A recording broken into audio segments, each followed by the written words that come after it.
Okay. Okay. Well, welcome everybody. This is You Change the World and our weekly meeting for 20, 30 minutes sometimes, but no more than that. And we are on multiple channels. We are, on LinkedIn, on Facebook, on X, Twitter, and on Instagram, as well as all the podcast channels, the Amazon, the Apple, and the Spotify.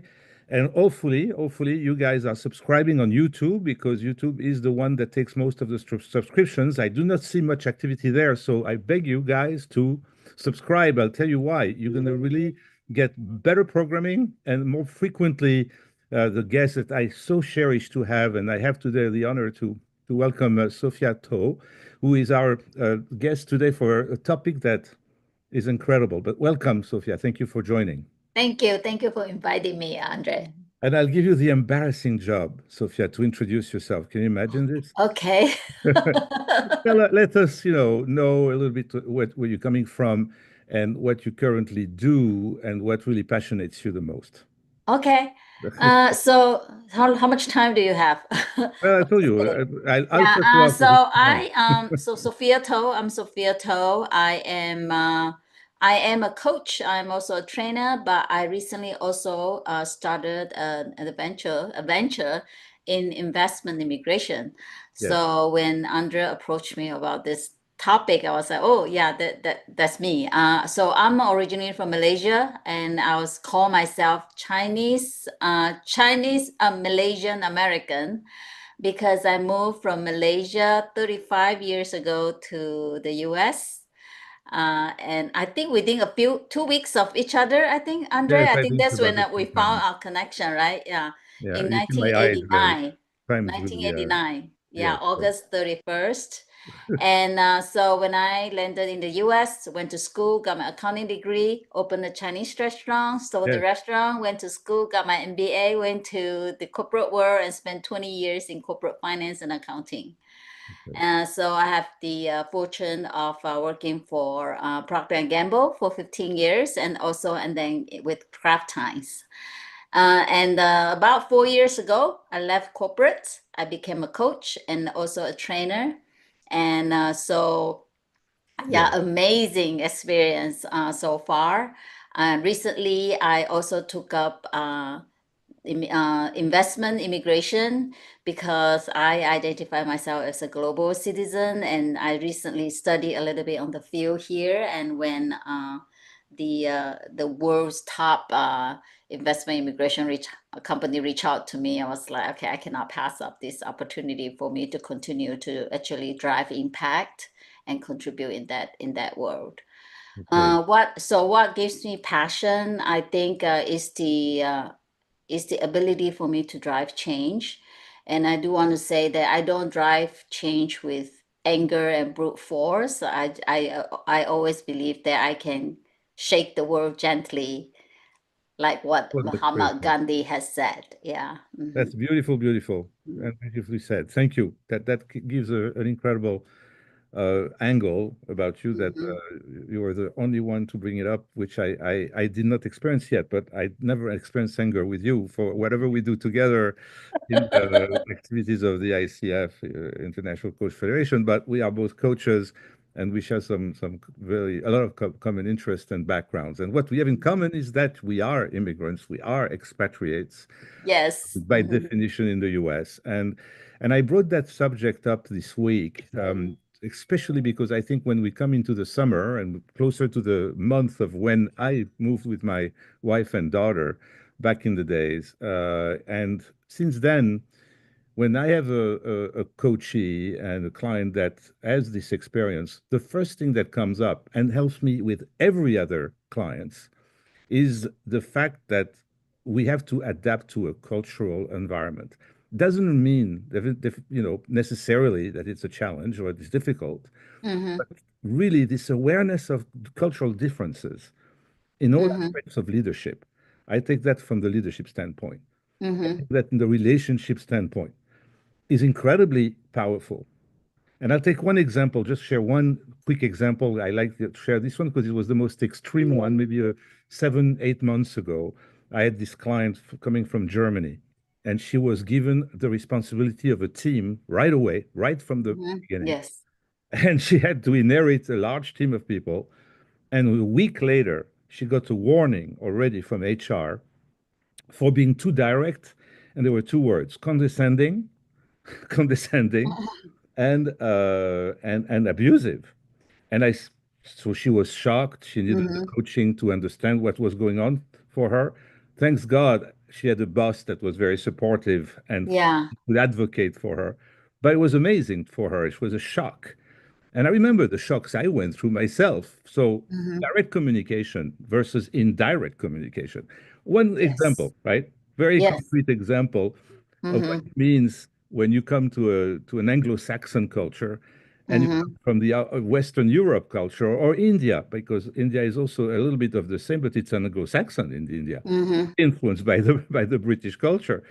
And nevertheless, this direct communication from a German person who comes to the US and got in trouble so quickly because Mm-hmm. he did not expect people to not to understand her, not to be Mm-hmm. in line with her. What do you think about that? First of all, I also want to poke at the environment on why did they jump to that conclusion so easily and label it as condescending, right? And also, right, abusive or abrasive. I forgot what word Yes, you used. abusive was the word. I Because I remember actually the do word. think that Yeah. sometimes jumping to conclusion and putting a label on someone also Oh, is a sign of kind of intolerance too. absolutely. So that is just a comment on the environment too, right? Because the tone that you set right away, the anchoring effect that you set when you jumped so quickly and tell someone that the environment doesn't welcome you because you don't fit, it's not really a good sign. No, Uh, Secondly, for this person, for me, I do think that we are all multicultural now. With globalization, with people like you and I, we both went to school in a country that is not our own. We are all multicultural now. I think we should start to think about, let's say, communication, let's say, style, assertiveness, all on a spectrum now where we can dial up and down depending on the yeah, environment. I do think that what we need to learn is not just building the cultural awareness because that's the first step, right? You need to recognize that this person's background may be different from mine, but also cultural competency. How can you leverage that awareness, that knowledge, and use it, right? Effectively. That's the effectiveness.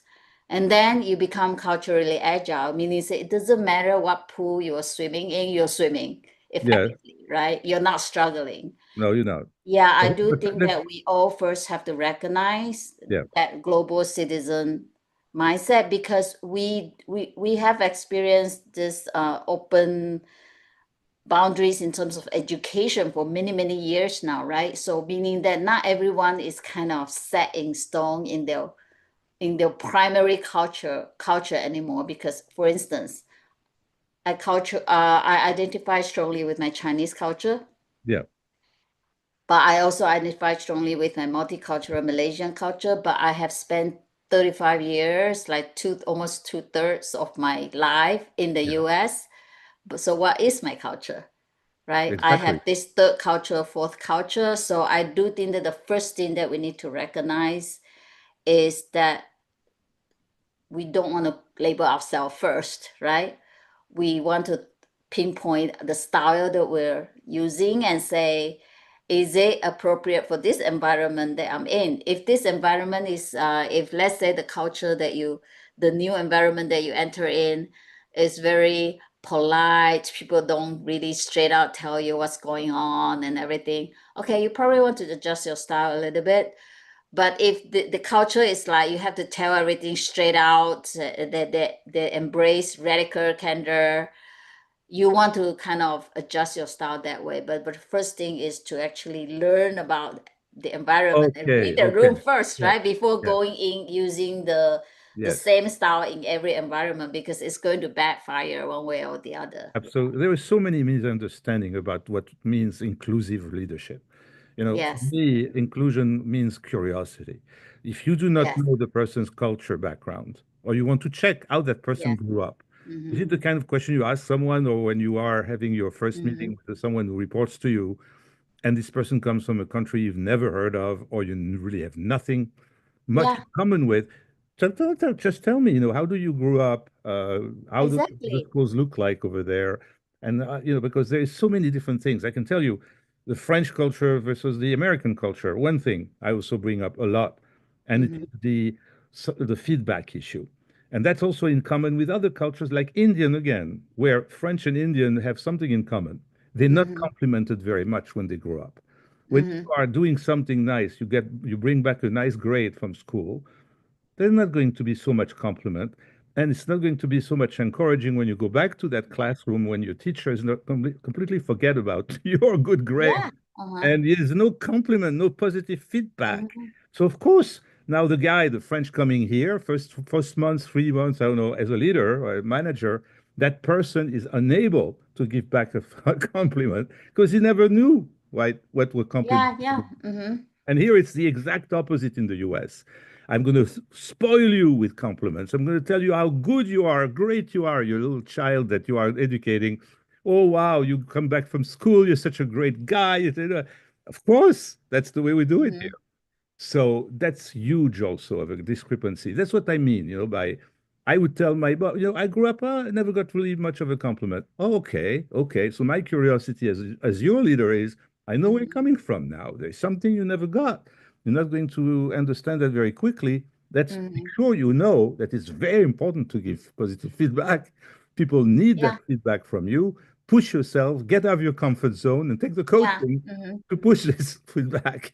But it's a cultural source. It's a real cultural Yeah, source. I agree. I agree. Yeah, Because yeah, I think I keep thinking about that example that you gave me, and I felt bad for the for your client. yes, yeah, Because I oh, keep thinking about what can the environment do? What can her boss do, right?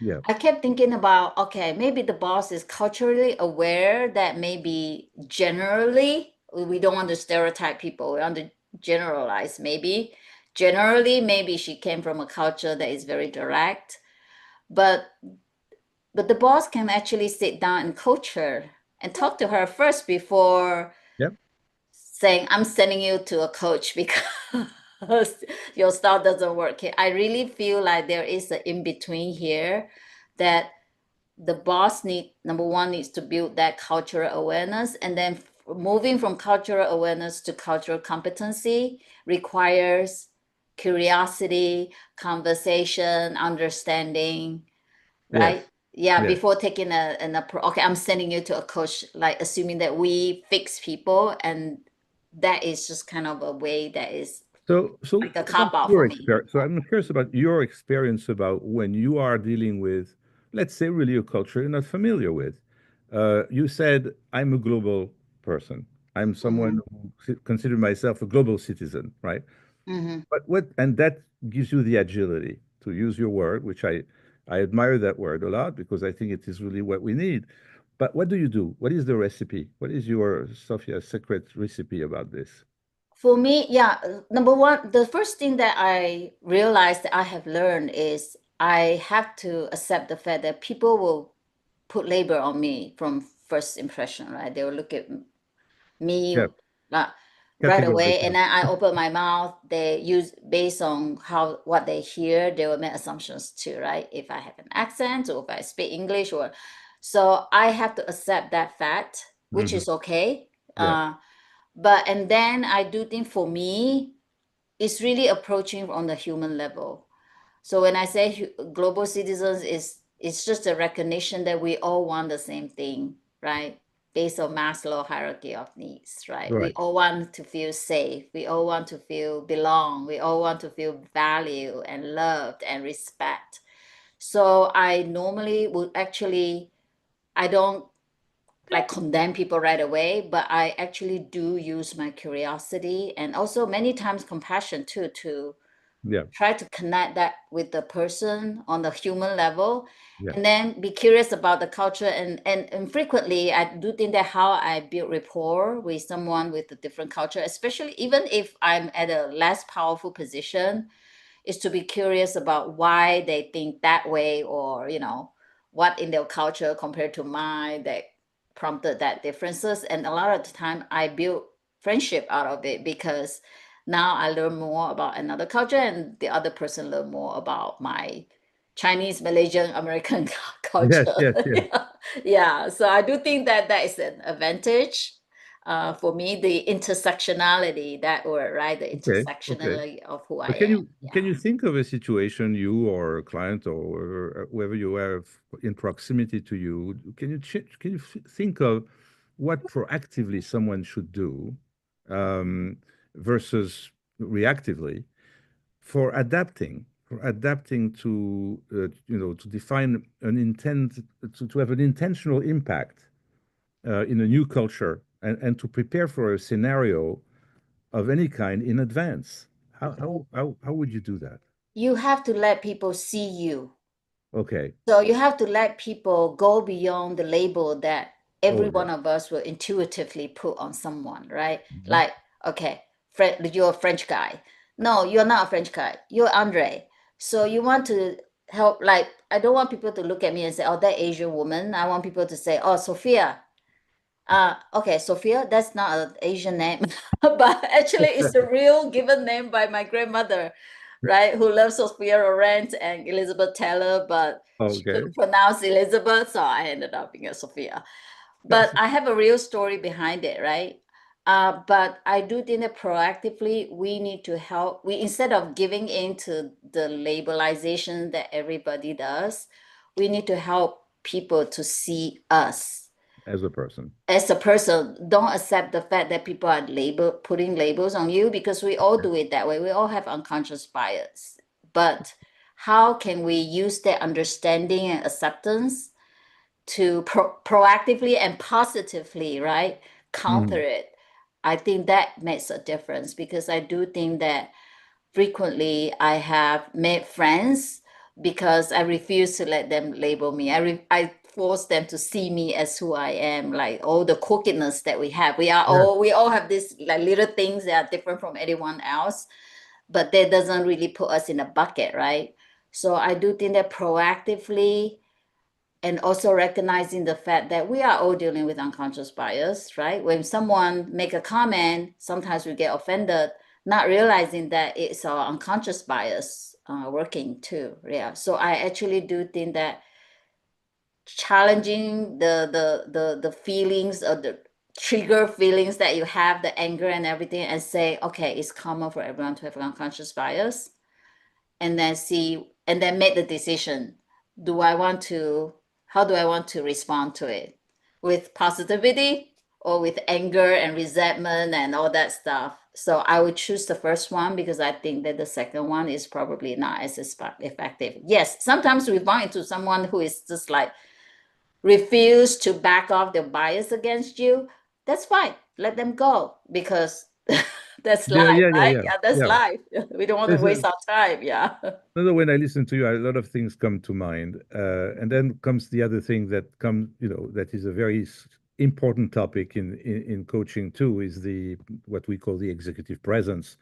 But it's the awareness of your presence. And this awareness of your presence in the intentional side of things is the proactive Yes. preparation I feel about the most. I tell people as much as I can, now you know you're going to be in a certain environment you're not too familiar with. What do you bring of this person that you are, Sophia? What about you want people to see? Yeah. Mm-hmm. Okay, I'm a human being. I'm a person who smiles. I'm curious about everybody. I love it. By Yeah. definition, Uh-huh. human beings Yeah. are fantastic worlds by themselves. One individual is a world. Mm-hmm. And so, what do I do to make sure that I express that right away? And that's, I think, one thing I think is the passport, universal passport, is to be confident. Confidence, because if you demonstrate confidence, Mm-hmm. not pretension, not pompousness. Yes. You're just confident. You have nothing to fear, Yes. and Mm-hmm. you come that way. That opens the space. Yes. Mm-hmm. And I think that's one of the things I encourage people to do. Wherever you are, you're not feeling comfortable because it's very, very strange that, you land in an airport for the first time, you had a long flight. It was very cold in New York, minus 20 in Canada or in Montreal. You land in Shanghai or in Uh-huh. Vietnam, and it's 105, A lot of tropical trees. The airport is messy. I remember my arrival Mm-hmm. in Thailand, in Bangkok. This was very, very shocking. Mm-hmm.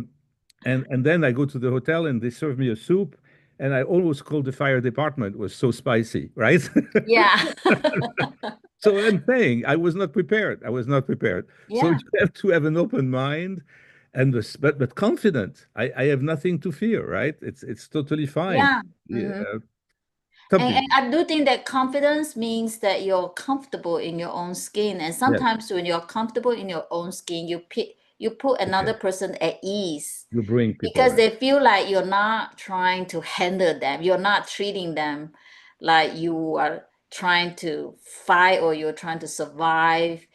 You're just comfortable being in their presence and the other way around too, because you put the other person at ease too when you do Right. that.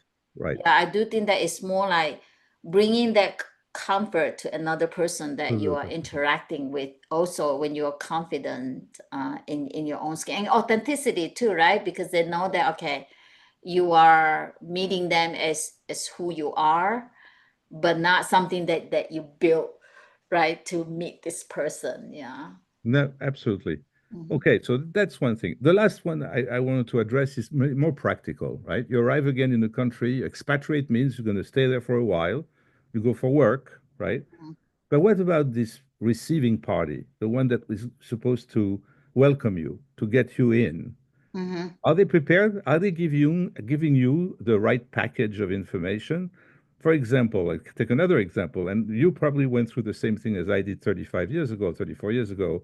It's this credit card story. I had no credit history here. I want to open a bank account. I need money to pay and go to the grocery store. I cannot go to an ATM machine other than using my French credit card. What's Mhm. going on here? That was a shock. You mean like just opening the day-to-day thing, you mean? Practical, practical, very Oh, practical. practical. Oh, so you have to build a net you gotta actually build like a supportive network to help you to Yeah, but navigate my that. employer did not tell me Yes. anything. It's just I was not prepared. Yeah.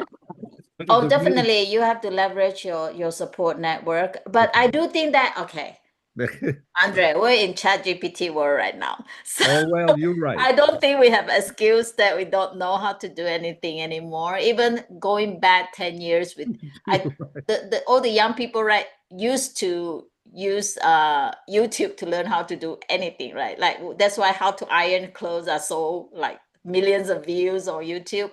But I do think that we don't really have a lot of excuse now Well, you take anymore the that we the can get excuse, information. but Yeah. I don't give the excuse to the employer who expatriates someone, does all the paperwork, gives the even you come with a Yes. green card or Mhm. with a special visa, and there is nothing logistically ready for you. They did Yeah. not give you any advice, any practical thing. Don't rent an apartment downtown. It was Dallas, Texas, was very bad. Not one indication of anything. Downtown, for example, in your European mindset, it's the safest place to go. Here in the US, probably the last place to go. So, yes, I'm saying what I'm trying to send to the people that are watching and listening is this idea of you are the leader, you're the hosting company of Hmm. an individual who comes from somewhere. Give them the necessary tools, and maybe ChatGPT will help them too. Yeah, for But sure. you feel the obligation to give them something that they Hmm. can really feel, first of all, that you care. Number two, and Yes, number two, yes. Hmm. avoid all those different things that happen to a first comer who is going to be unfortunately caught up with many, many Yeah. things like that. And I think you're trying to touch on organizations, Yeah. right? Yes. Who are organizations that are receiving people from another culture. Yes. Yeah, I do think that how you are welcome is like first moment of truth for Yes. someone who just arrived in a new country. So if organizations want to set up like onboarding or receiving process for someone, that really have to go out of their way to show that they are the people who are coming are welcome. And Yes. part of the welcome gestures is to be available, to be helpful, to try to make them as comfortable as possible. Yeah, Exactly. yeah, I agree with that because I do think that I teach psychological safety, and I do think that that is the first stage of psychological safety, which is inclusion safety, that they feel included, they belong, they are valued, they are welcome, they are respected. So I do think that is the very fundamental feeling that we want to invoke in someone when they are new to an environment, if you are the receiving Yes. organization. You know, Yeah. that shows you care, and you also prepare the ground for the Mm-hmm. person Yes. to get adapted. Okay, so I mean, for this last little piece of advice, maybe, and things that you share from your experience, we talk about cultural intelligence. That's what we're talking about. Yes. Adaptability, curiosity, as you said, Mm-hmm. agility. So, how can we conclude on that for this short little time together? We can come back to this maybe another time. How to build all the way to cultural Yes, agility. yes. Uh, Cultural, First, yeah. you have to figure out where you are, right? Yes, So yes, let's say if you have a culture that you're completely unfamiliar with, I mean, there's no excuse again for you to say, I cannot find the information. Years ago, I have a friend who is, I think, getting a, he was getting a direct report from another country that he's not familiar with, and because I'm from Southeast Asia, right? He came to me and then he wanted to learn everything about the culture. And I told him, I said, your first teacher is the person, your direct report who is sitting in front of you, that person. Yes, you can read all the cultural thing, but you need to show curiosity and actually get to know that individual. So I think that if we want trying to build our cultural agility, number one, we have to actively seek out information. Number two, we have to actively show our curiosity with respect and compassion to the persons that we're working with to learn about the culture. And then slowly we'll build to a place where we are comfortable in a way that we can slowly build out the almost like the arsenal of our knowledge and the toolkits, all the skills that we use to work with people from different cultures. But it's an intentional process. yes, It's a decision, right? yes. Sometimes for some people, they just don't want to leave their world and learn the outside world. So it is a decision and it is an intentional effort. I But it's agree. a very fulfilling effort because guess what? You just open up the world, your world. You Yes, just become a global citizen. Yeah. exactly. I love that image. So we can leave that on that from Sophia. She's a global citizen. She can show you a blueprint. There's a book I want to also recommend, which has been published in January of this year. So it's really a good book. It's called Cultural Intelligence, a Mm, blueprint for 21st century leadership mm, mm, mm, by mm. Kimberly Harden. And it's really offering a real modern, research-based, a good cognitive, emotional, physical model That's great. and to come and to tailor, to tailor this kind of cultural environment. It's a good guideline, it's a good blueprint. So I really, really recommend this very much. That's great. I'll look it up. Yeah. Yes, cultural intelligence. Mm. All right, on those good words, Sophia, I cannot thank you enough for joining Yes. this morning. And let's hope we'll see you again on this program.